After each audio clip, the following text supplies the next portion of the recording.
bismillah dal leen ak jàmm ñu dikk ak yéen ci li gën a fës ci yéenekaay Teral Quotidien la ñu koy doore mi xëy dikkaat ci mbirum Bougane Gueye Dany Kader Dia ak Cheikh Yérim Seck mu ne ñoom ñett ñooñee ñëpp daal di ñu leen di may aafiya gannaaw ba nga xam te ni déglu nañ leen daal di leen amal te yëpp néggandiku Teral Quotidien nañu le monstre recule waaye tamit journal bi dañu ki nga xam te ni moo di Madiambal Diagne moom nag dañ ko tere mu daal di génn réew mi ndax nag gannaaw ba nga xam te dem na ca l'aéroport Blaise Diagne ngir amulub tukki la ñu ko daal di xamal lu ni mel Teral Quotidien moo ko xamle le grand panel ne ñu nag scandale ba nga xam te amoon na ca marché ONAS section de recherche dugg na ca mbir moom la gannaaw ba nga xam te ne Thierno Alassane Sall daal di woon nay porter plainte contre X moom nag daal di nañ koy auditionné niki démb kii di Cheikh Tidiane Dièye ak Cheikh Dieng ñoom itamit ñi nga xam te ñoom ñoo di enquêteurs yi dañ leen dalal daal di wax ak ñoom ngir nag xool la nga xam te ni moo nekk seen taxawaay ci boobu lépp dossier yëral journal bi di grand panel waaye tamit biir journal bi ba léegi ñi nga xam te ñoom ñoo di waa ACIS ñoom nag ñu ngay naqaru la nga xam te moo ña refus de visa yi nga xam te ñu ngi koy seetlu jamono jile ñi nga xam te ñoo fare ci ñoom bu ñu bëggee tukki ci bitim réew ngir seenu liggéey nag déposer visa daanaka dañ leen koy xañ Walfadjri quotidien nañu convocation arrestation délit d'opinion Y'en a marre rouge de colère kuréel gi nga xam te ni ñoom ñoo di Y'en a marre mer bu futt la ñu def jamono ji la nag ndax nag ñoom def nañu ab jano ak way taskatu xabaar yi niki démb nag ñu ne nag mënatuñu daal di toog di seetaan ñi nga xam te ñoo di nguur gu bees gi fi nekk nag ñuy def lu leen neex di jàpp nit ñi di tëj waaye tamit ñu daal di cay yokku ne lu ñeel wàllum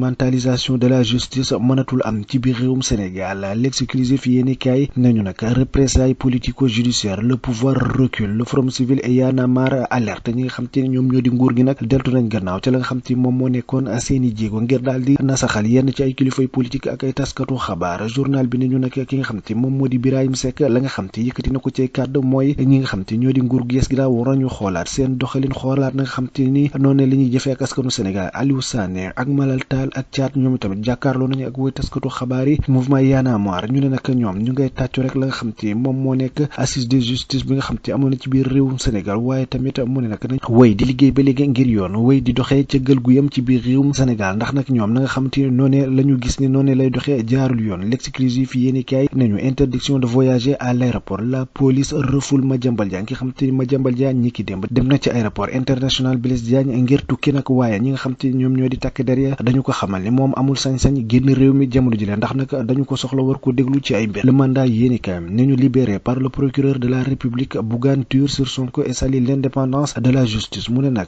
ki nga xam te moom moo di Ousmane Sonko moo ko bëggoon a faagaagal waaye nag yoon daanaka cëggal gu yam lay doxee ci biir réewum Sénégal Bougane Gueye Dany xam ne ko ci biir journal bii di le mandat yéenekaay les échos yéenekaay ne ñu nag Madiambal bloqué à l'aéroport international Blaise Diagne il est sommé de présenter un passeport diplomatique qu'il n'a jamais eu moom Madiambal Diagne ñi nag dañu ko laaj ni moom na joxe passeport diplomatique ba nga xam te moom la yor te nag moom nee na boobu lépp kii daal mosu ko am je n'ai jamais possédé un passeport diplomatique loolee di kàddu Madiambal Diagne waaye tamit journal bi di les échos yéenekaay dikkaat na ci coowal ki nga xam te moom moo di Cheikh Yérim Seck Bougane Gueye Dany mu ne nag affaire Bougane Gueye Cheikh Yérim Seck et Kader Dia le procureur classe les dossiers sans suite yooyu les dossiers daf ko daal di classé sans suite mu ne nag vent d'apaisement défi à l'autorité ou application rigoureuse de la loi lan la ci mbir yooyu nooy Ibrahima Ndoye marque son territoire ki nga xam te moom moo di procureur bu yees bi daal fi mu tollee mu ngay wone xar kanamam enquête quotidien nañu sommet de la francophonie Diomaye Faye boycott Macron njiitu réew mi Bassirou Diomaye Diakhar Faye boobu nag du fekk fukk ak juróom-ñeenteelu sommet bi nga xam te war na tàmbali ni ki tey jii ca France mu ne nag c'est la première fois que le sommet se tient en France en 33 ans bi mooy bu njëkk nag boobu lépp sommet ñu koy amal foofee nga xam te ni moom moo di ci réew bu France fanweeri at ak ñett ba nga xam te sos dañ kuréel boobu ba léegi li ko dale ci Senghor ba jàpp Macky ñu ne nag ñi nga xam te ñoo fi nekkoon ay président yépp daan nañu dem teewe moomu lam ndaje ana lan moo tax njiitu réew bu Sénégal Bassirou Diomaye Diakhar Faye daal di boycotté njiitu réew bu France Emmanuel Macron buggul dem fekkee ndaje moomule enquête quotidien xëy na def am njàngate ci mbir moomule 2 minutes quotidien nañu nag Bougane Gueye libéré sans suite free Bougane ki nga xam te moom moo di Bougane Gueye Dany daal di nañ koy may aafiya dellu na ci ak njabootam waaye tamit daal di nañuy classé boobu lépp dossier sans suite noonee la ko journal bi di 2 minutes quotidien daal di xamle Vox Populi xëy nañu convocation et poursuite judiciaire tous azimuts vent de détente Bougane Yérim et Kader Dia relâchés leur dossier classé sans suite ñoom nag seeni dossier yëpp dañu ko daal di classé sans suite gannaaw ba nga xam te daal dinañ leen di bàyyi ñu dellu ci seenu ko njaboot tribune yéenekaay nañu relaxé Bougane charge encore Sonko et vise la victoire la mu bëgg jamono ji leen nag mooy dem ba ci cëppaandaw ga am ndam ci kam ñi nga xam te ni ñoom ñoo di Ousmane Sonko ak Bassirou Diomaye Diakhar Faye moom Bougane Gueye Dany gannaaw ba nga xam te bàyyi nañu ko yëkkati na ay kàddu yu ñagas lool wax na lu mel ni xamee ñi nga xam te ñoom ñoo nekk ci nguur gi jamono jile waaye tamit rafetlu na nga xam te noonee la yoon doxee ci ak cëggalu gu yam ci ci dossier boobu le journal bi de la Tribune yéenekaay dikkaat na ci Le Point yéenekaay ni ca Matam nag jëwriñ yi nga xam te moom moo di El Hadji Malick Ndiaye daal dina jagleel ñi nga xam te ñoom ñoo di sinistré ay logement yoo xam te dañu ko équipé lépp lu ñu soxla mu nga ca biir L'Observateur yéenekaay nañu nag législative yi ak investiture yi Macky Sall liste ses malaises la nga xam te ni moom mu nekk ay jafe-jafeem daal dina koy wax le cas gênant de Fa Bintou Ndiaye Oumar Youm Diouf Sarr la révolte couve au sein de l'APR ci biir parti bi nga xam te moom moo di APR daal jamono ji lépp mënees na ne nag fi mu toll nii am na ñoo xam te ñu nga cay fipp ndax noonu nga xam te noonu la seen jëwriñ Macky Sall di joxale ànduñu ca ba tax na nag am na ci ñoo xamante ni daal ñu ngay wone seen mer ci biir boobu lépp parti L'Observateur yéenekaay di ko xam ne waaye tamit mu ne Amadou Balise seul sa voix ki nga xam te ni moom moo di Amadou Ba moom tamit mu ngi xàll yoonam jamono ji liste bi nga xam te moo di jàmm ak njariñ en dehors de l'intercoalition ñoom nag ñu ngay daal di fexe na nga xam te noonu la ñuy liggéey bu bokkul ak la ñuy def ci biir coalition ba nga xam te ni moom la ñu nekk L'Observateur yéenekaay di ko xam ne waaye tamit mën nañu dey le parquet financier traque des sociétés de Mame Mbaye Niang ki nga xam te moom moo di Mame Mbaye Niang am na ci ay sociétés am yoo xamante ni parquet financier moom la teg ay gët yi yamono jile nag ñu ngi lëñbët la nga xam te ni moo nekk ci biir Témoin Quotidien nañu législative du 17 novembre c'est très chères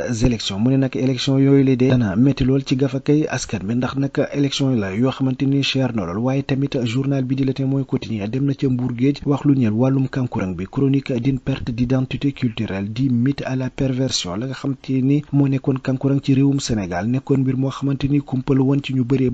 doon indi ñu bëri ñu koy teewlu waaye nag mu ne lu ni mel la daanaka laate la def jamono jile foofee nga xam te moo di ca diwaanu Mbour ak yeneen i gox ci biir réewum Sénégal Témoin Quotidien xëy na def ci ab chronique critique yéenekaay ne ñu nag Bougane Gueye Dany s'engage à poursuivre le combat sa garde à vue levée moom nag daal dina wax rek ni moom pare na pour wéyal xeex bi nga xamante mu ngi ko doon xeex Sud Quotidien nañu nag législative anticipée du 17 novembre un scrutin 1000 cap la nga xam te ni daal moom moo di yooyu les scrutin ak la nga xam te moo ci aju yëpp journal bi dikkaat na ci la Dakar waa yéenekaay moom itamit dikkaat ci afiya gi nga xam te may nañ ko Bougane Gueye Dany mu ne nag Bougane Gueye Dany fi mu toll ni daal daanaka day sonko na nga xam te noonee la Ousmane Sonko doon doxale ci bi muy nekk ci ku jëg politique gi noonee la Bougane bëgg a doxale jamono jile waaye tamit mu ne la nga xam te moo nekk taxawaayu Pastef ci ba muy nekk ci ku jige loolee lépp kii di Bougane Gueye Dany moom la bëgg a jël nag daal di ko def doxalinu boppam Direct News nañu face aux dérives politiques Sonko doit faire mieux que Macky li nga xam te moo ñeel politique yi nga xam te ni daal am na soxe kii di ilimaani jëwriñ ji Ousmane Sonko war na def nag lu ëpp la nga xam te ni njiitu réew bu woon Macky Sall defoon na ko fi L'As Quotidien nañu nag l'état lâche à diles ci li nga xam te moo ñeel ñi nga xam te ñoo fare ci ku jege te ñu téye woon leen bëri na ci ñoo xam te ni may nañ leen afiya ñu dellu ci seen ak njaboot ba tax journal bi nag ne nguur gi daal daltu na ginnaaw ci mbir moom Le Public yéenekaay moom itamit xëy na kii si frotte si pik ka nga xam te moo di Kader Dia Cheikh Yérim Seck Bougane Gueye Dany ñoom ñëpp nag daal dinañ leen mayu ko afiya waaye ki nga xam te moom moo di Madiambal Diagne moom itamit bind nañ ko te liste bu rouge ba aaye nañ ko mu génn biir réew bi noonu la ko journal bi daal di xam te waaye itam bés bi yéenekaay nañu le parquet financier veut des actes li nga xam te moo ñeel supposé société de Mame Mbaye Niang la ñu bëgg jamono ji ne nag mooy ñu xool yooyu lay société ba ñu cee tudd turam moom Mame Mbaye Niang ndax moo ko moom am déet waaye tamit ana lan nga xam te ni moom la ca def Libération yéenekaay dikkaat na ci mbir moom la mu ne la section de recherche dans le viseur de Mame Mbaye Niang moom itamit ñu ngi koy déglu rek ci benn dossier boo xam te ni toll na ci 2 millions d'euros yoo xam te ni dañu ko versé woon ci benn société boo xam te jàpp nañ ni moo ko moom te nga xam te moo ko defoon di njiital Ecotra di Abdoulaye Sylla waaye moom nag ba ñu ko déglu moom Abdoulaye Sylla weddi na lu ni mel Libération yéenekaay moom tamit xëy na dikkaat ci benn annulation de titre de perception ba nga xam te amoon na ci génn kër gi nga xam te moom la ñuy woowee ArcelorMittal moom mu waroon a fay luy toll ak 1,205 millions de francs CFA waroon ko fay fisc boobu Sénégal waaye nag gannaaw ba nga xam te ñoo fay nañ luy toll ak téeméeri millions ci suñuy koppar dañu leen daal di signé lu PV boo xamante ne daanaka sax mënees na ni dëgguwul ngir nag daal di annuler bor boobee nga xam te amoon nañu ko waaye nag ñi nga xam te ñoom ñoo di fisc bi ba ñu gisee boobu la PV dañu ko daal di xotte ndax nekkul PV boo xam te bu dëggule waa ArcelorMittal nag daal di woon nañuy dem ci yoon nag ngir ñu daal di gàntal la nga xam te ñu ngi leen koy toppee jamono jile waaye dañu leen a débouté maanaam dañu gàntal seen